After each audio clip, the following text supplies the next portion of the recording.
Français parlent aux Français.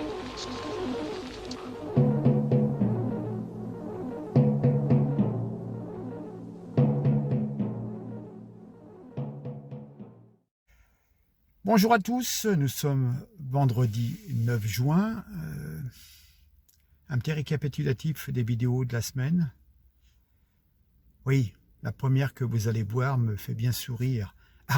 Darmanin, qui veut s'occuper du harcèlement des femmes et donc fait distribuer 5 millions de tracts pour expliquer aux femmes, non pas comment se protéger, les pauvres malheureusement, mais pour expliquer comment déposer plainte au commissariat. Voilà, hein, c'est bien la Macronie ça. Ma deuxième vidéo est consacrée au pouvoir d'achat. Il y a des études, sondages, IFOP je crois. Le 10 du mois, pour 30% des ménages, il ne reste plus que 100 euros. 100 euros pour finir le mois. Voilà, hein. Après, j'en avais déjà parlé il y a des mois et des mois. Il y a 2 ans, j'avais fait une vidéo. Sheina, violée. Les agresseurs ne font même pas de la prison ferme. Voilà. Un petit duo, quelques phrases sur l'honnêteté intellectuelle de Dominique de Villepin. Oui, on n'a pas la même façon d'aborder certaines choses. Certains n'ont pas le droit d'aller en Ukraine, mais nous on a le droit d'aller en Irak ou en Libye, enfin vous verrez, c'est assez intéressant. Et puis, je reviens sur Sheina, parce que la pauvre petite, 2 ans après son premier viol, à 15 ans, elle était donc enceinte, et elle avait un petit copain qui l'a attirée, qui l'a poignardée, qui l'a brûlée vive. Et cet homme, à la haine, je crois qu'il disait je préfère faire 30 ans de prison plutôt que d'être le père d'un fils de pute, parce que Sheina, c'était juste bon pour avoir des relations sexuelles, bien entendu, mais ça n'était pas donc un mariage consacré par l'islam, donc pour lui, ça ne valait rien.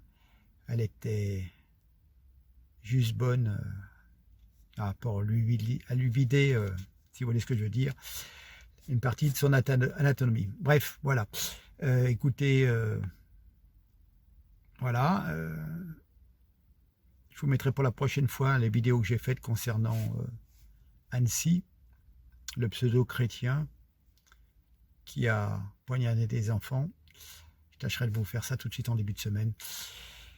Mais je vous laisse, je vous souhaite un bon week-end. Je vais essayer de tout mettre ça en place, faire le montage ce soir et voilà. Hein, demain, de nouveaux boulots. Vous savez, je suis dans le commerce, je fais de l'animation dans le commerce, mais on s'aperçoit qu'il y a une évolution des habitudes de consommation et il y a beaucoup moins de passages. Je pense que Internet a fait son office et les gens commandent. D'ailleurs, on peut s'apercevoir que les gens commandent même leur repas du soir.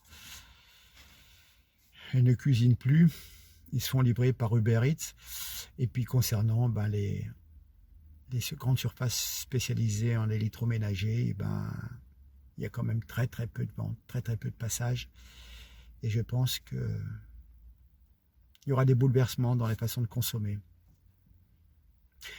J'ai appris d'ailleurs qu'aux États-Unis, on n'achetait plus, vous n'achetez pas votre frigo, votre machine à café, votre téléviseur, vous louez. Et donc tous les ans, tous les 2 ans, vous changez, vous rendez votre appareil. On est vraiment aux États-Unis, c'est vraiment du gaspillage, quoi. Voilà. Et peut-être que vous allez passer dans le futur, bon, c'est une aparté, hein, mais vous voyez, dans le futur, vous allez peut-être donner 20 € par mois pour votre télé, 20 € pour votre lave-linge, 15 €, 20 € d'abonnement Internet, 20 € pour votre portable, et voilà. C'est une indication de l'évolution des habitudes de consommation. Ça, c'est quelque chose qui m'intéresse énormément. Et on voit les évolutions. Enfin bon, allez, je vous laisse. J'ai plein de choses encore à faire. Je vais faire ce montage de vidéo pour que vous puissiez profiter du week-end pour visualiser mes quelques bêtises. Allez, sur ce, je vous laisse. Merci pour votre fidélité, pour vos commentaires, et puis à très bientôt. Au revoir. Bonjour à tous, ravi de vous retrouver. Bonjour TikTok. J'ai mis un joli fond avec des fleurs, car n'oublions pas que c'est bientôt la fête des mères. Et puis, je vais parler des femmes. Oui, 80% des femmes ont peur de rentrer seules chez elles le soir, ou même à la rigueur. Je dirais que même si elles ne sont pas seules, malheureusement, quand vous avez une bande qui arrive, même si vous avez un compagnon qui essaye de vous défendre, c'est très compliqué. C'est très compliqué. Mais celui qui est tout désigné pour parler de la sécurité des femmes, c'est Darmanin. Je souris. Comment ce monsieur qui a bénéficié de sa position, qui a bénéficié de son influence pour donner des appartements en échange d'une certaine gâterie de la part de personnes qui cherchaient, enfin de jeunes femmes qui cherchaient un appartement, hein, pour vous rappeler. Alors, il n'a pas été condamné, ça a été, on ne sait plus, enfin bref, voilà. Hein. C'est un monsieur qui quand même a abusé de sa situation. Je vais faire ma parenthèse, mais c'est juste pour le trait d'esprit, parce que bon. Donc, il a annoncé le lancement d'une grande opération pour la sécurité des femmes.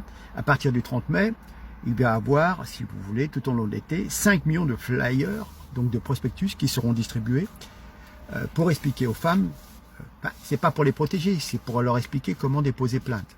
Parce qu'effectivement, jusque-là, rien n'a été fait pour protéger les femmes de certains fléaux d'agression. Et puis bon, on sait quand même qu'on a de plus en plus dans nos cités des personnes qui viennent d'ailleurs et qui n'ont pas les us et coutumes et qui ont l'habitude, si vous voulez, d'avoir des femmes qui ne se refusent pas.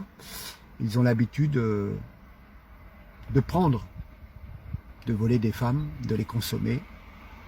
Voilà, c'est certaines mœurs. Bon, malheureusement, comme il y a de plus en plus d'individus qui pratiquent ce genre de mœurs, eh ben, la sécurité, je dirais plutôt l'insécurité pour les femmes est de plus en plus élevée. Donc, ça me fait penser à Agnès Buzyn. Rappelez-vous, on mettait des affichettes dans les aéroports plutôt que de bloquer tous les vols qui venaient de Chine et qui nous emmenaient le Covid. Là, c'est pareil, on n'est pas capable...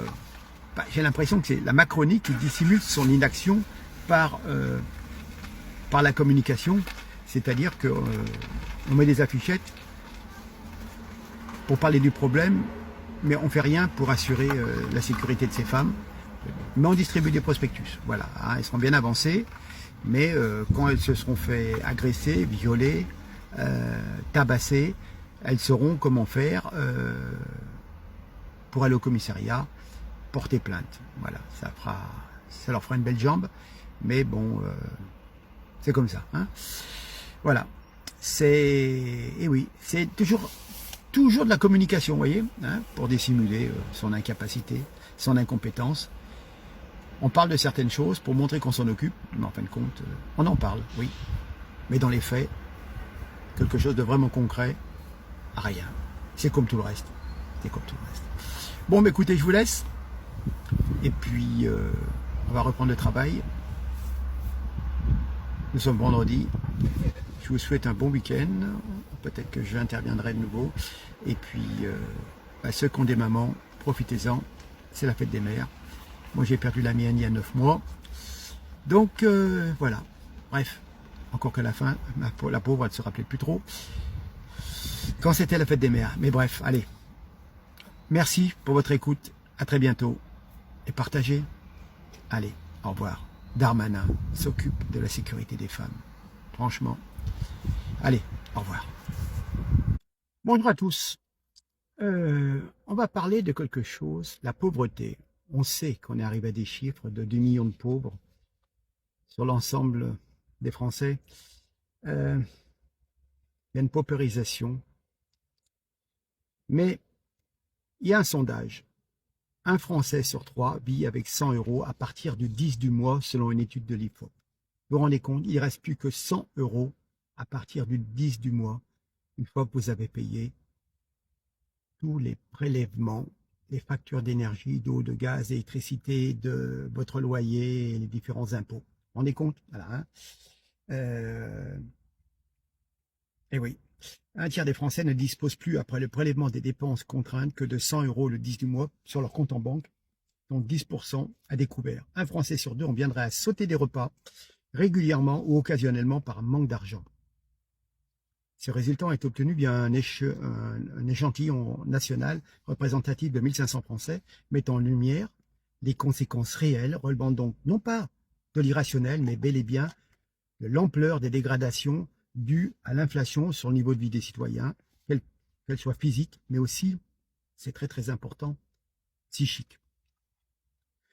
Les sacrifices en matière de consommation n'ont jamais été aussi importants, d'après l'enquête. Ils sont particulièrement conséquents chez les Français les plus modestes, sachant que ceux qui ont réduit leurs dépenses alimentaires pour des raisons financières ces 12 derniers mois ont doublé en une quinzaine d'années.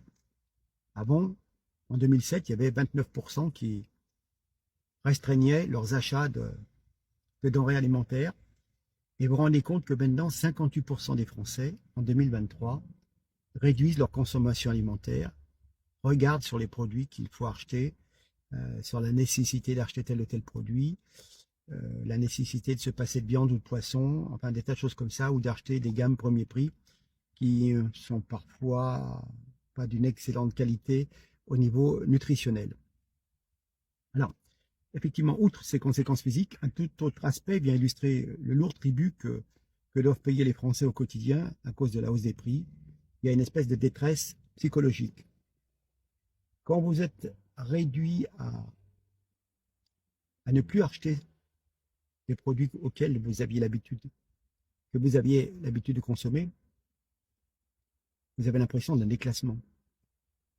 Vous étiez quand même, vous arriviez à boucler vos fins de mois, et là, avec tout ce qui se passe, eh ben, on saute des repas. Donc, du coup, on se retrouve rétrogradé au niveau de la classe sociologique. Hein, et cette face cachée, pourtant palpable, hein, c'est dans l'enquête, hein, les Français qui ont de très grosses difficultés financières sont touchés par des troubles, ce qu'on appelle anxio-dépressifs, l'anxiété à 54% ou la dépression à 31%. Voilà. Et cette proportion a explosé chez les personnes les plus en détresse psychologique. 47% des personnes souffrant de pensées suicidaires disposent en général de moins de 100 € le 10 du mois. Effectivement, quand on voit que les finances et que tous les mois, c'est le même scénario et que on se pose des questions parfois en allant regarder son compte en banque, en se demandant, mon Dieu, je vais avoir un impayé, je vais encore avoir des frais, ou la banque va me sanctionner. C'est très très compliqué. Et pendant ce temps, ben écoutez, on donne de l'armement, on file 2 milliards à l'Ukraine, on file des millions par-ci, des millions par-là. Personne ne s'occupe des fraudes, de tout cet argent qui est dépensé à des gens qui font des fausses déclarations, que ce soit en France ou à l'étranger. On a eu des chiffres de fraude, etc., etc. Et donc voilà, c'est important. Bon, écoutez, je vous laisse réfléchir. Vous allez voir dans la presse un petit peu cette comment dire, cette enquête de l'IFOP. On vient d'en parler. Voilà, à très bientôt. Merci, au revoir. Bonjour à tous, bonjour TikTok. Quelque chose de très très grave sur la justice. Simple sursis pour les auteurs des agressions sexuelles sur Shaina. Rappelez-vous, à l'été 2019, la mort de Shaina, jeune adolescente de Creil, dans l'Oise, avait déclenché une vague d'indignation.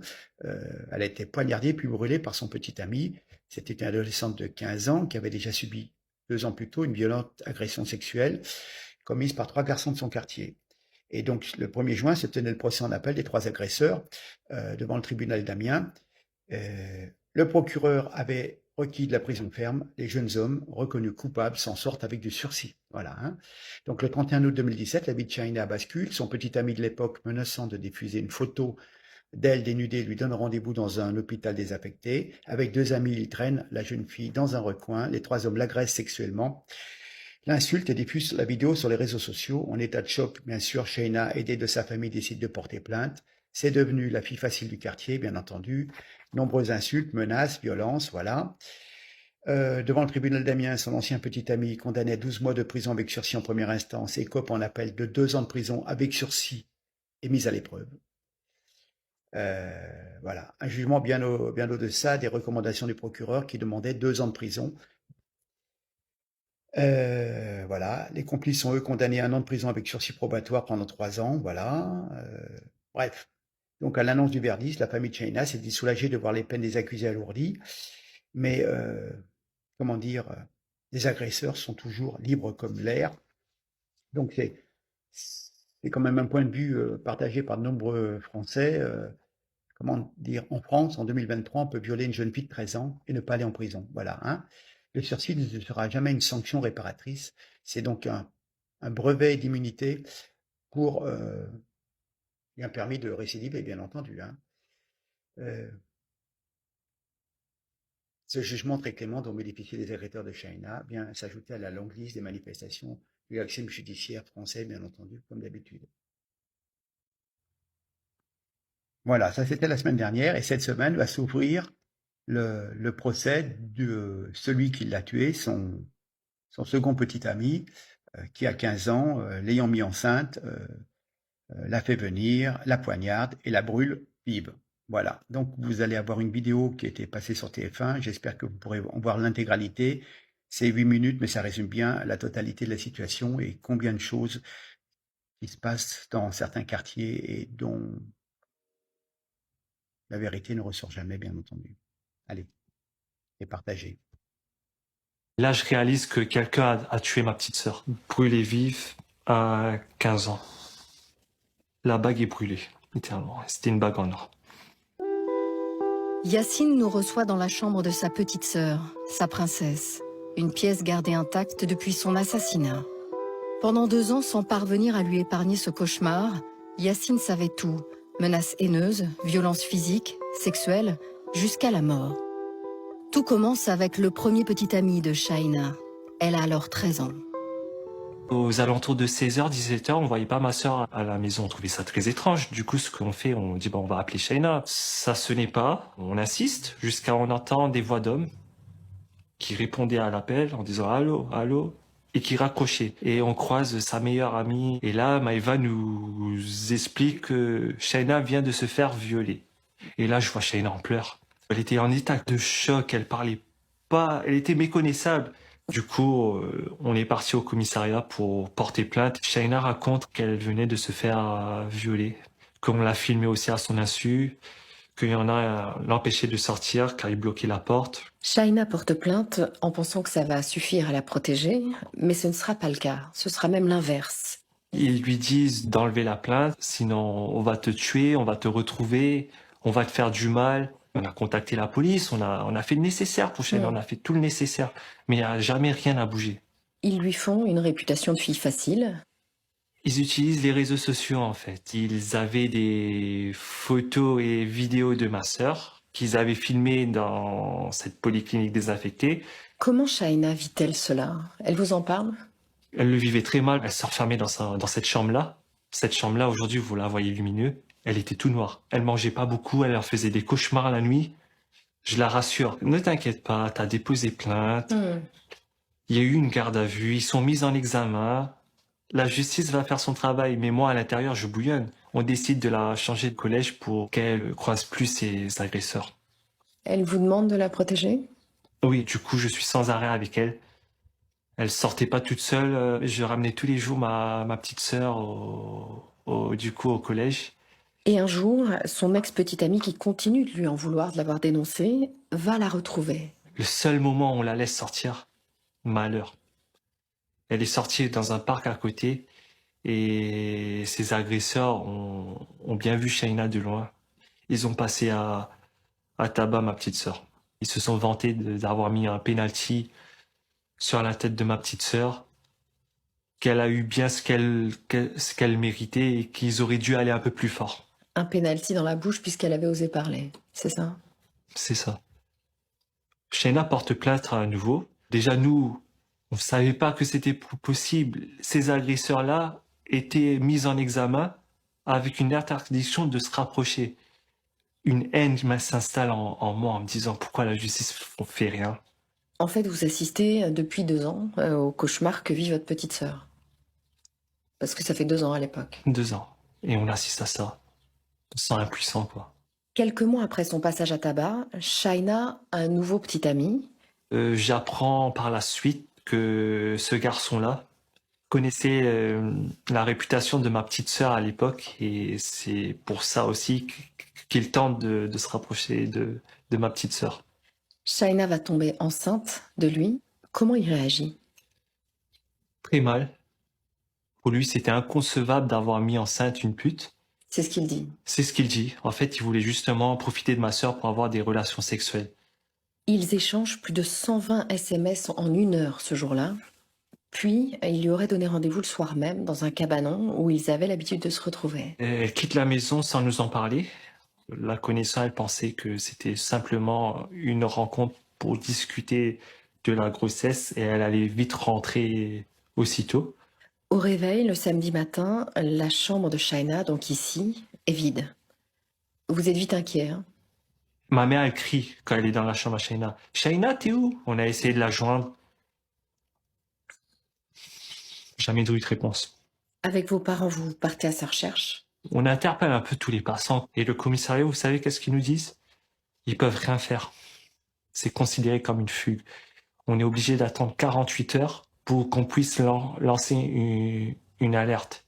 Mon père a regardé l'officier. Il a pris l'officier dans les bras. « Écoutez, monsieur, vous connaissez l'affaire de Shaina. Vous savez ce qu'elle a vécu. Sa vie est en danger. Faites en sorte de faire quelque chose. » Rien du tout. On était laissés au dépourvu comme ça. La nuit passe. J'ai pas dormi. Et le dimanche, une rumeur enfle. Vous recevez des messages. Je reçois des messages, Yacine, on doit te parler. La rumeur dit qu'ils ont retrouvé le corps calciné d'une jeune fille, que c'était ta sœur Shaina. Et là, j'arrive. Il y avait la gendarmerie, la police, il y avait un hélicoptère qui passait. Je voyais un des enquêteurs fermer le sac de loin. C'est une image qui me hante énormément. Un des officiers qui était chargé de l'enquête, il m'a posé 2 questions. Votre sœur, elle avait un appareil dentaire du bas? Est-ce qu'elle portait une bague en or?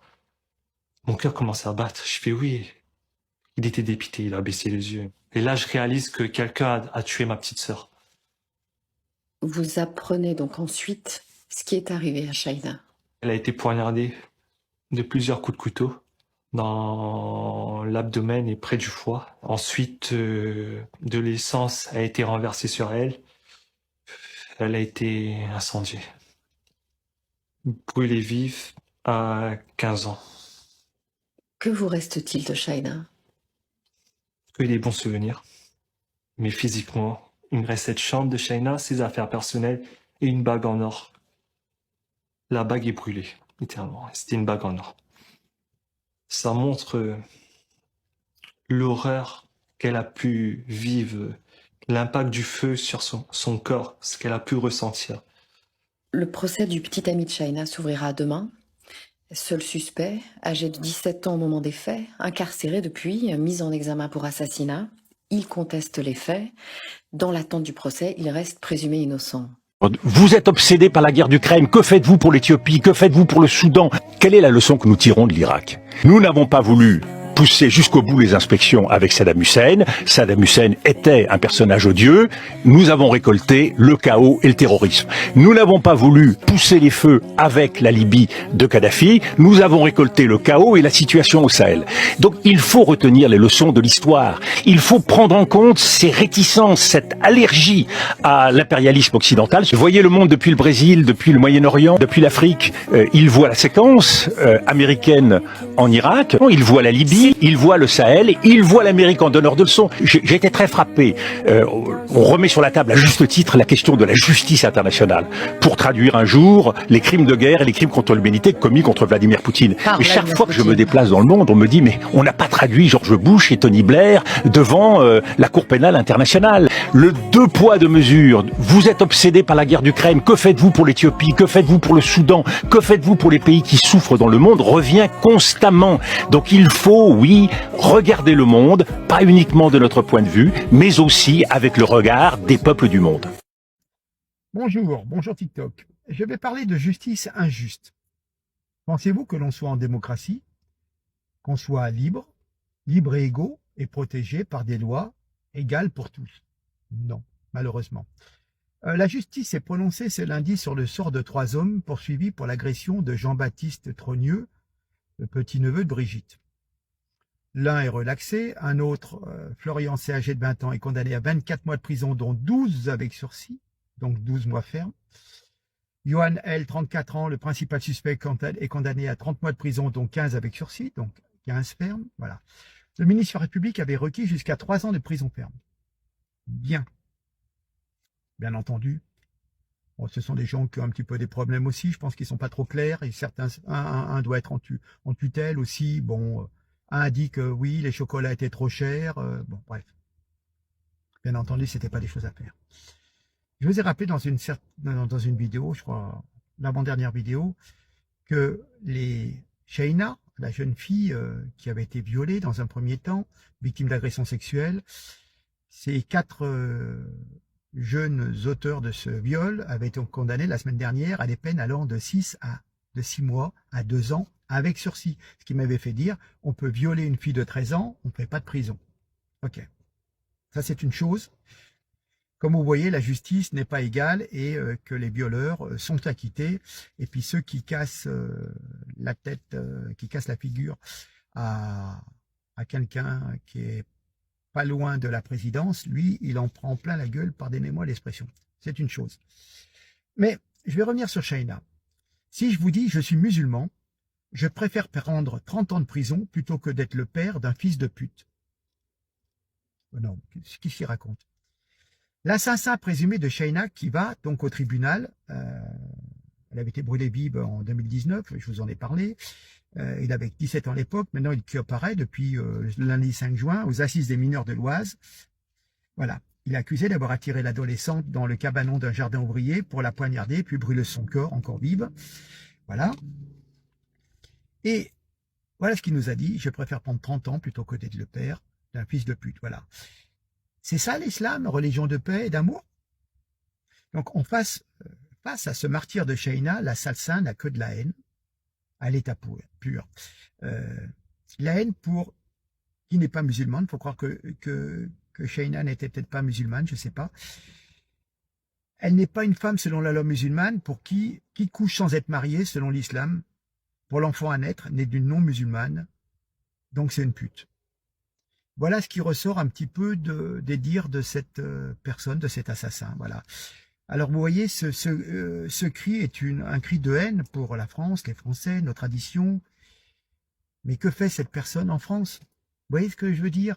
Donc je sais que j'ai des personnes de confession musulmane qui m'envoient des annotations. Certaines m'envoient, elles sont à l'étranger. Comprenez, quand on voit ce genre de récit, que, on va dire, les Français de souche aient certaines réticences vis-à-vis des musulmans. C'est normal. Voilà. Moi, je répète ce qui a été dit. C'est tout. Je le signale, je l'apporte. Et combien d'autres cas comme cela? Voilà. Vous verrez les commentaires. Voilà, entre gens de bonne intelligence, j'espère. Sur ce, je vous laisse méditer là-dessus et je vous dis à très bientôt. Au revoir.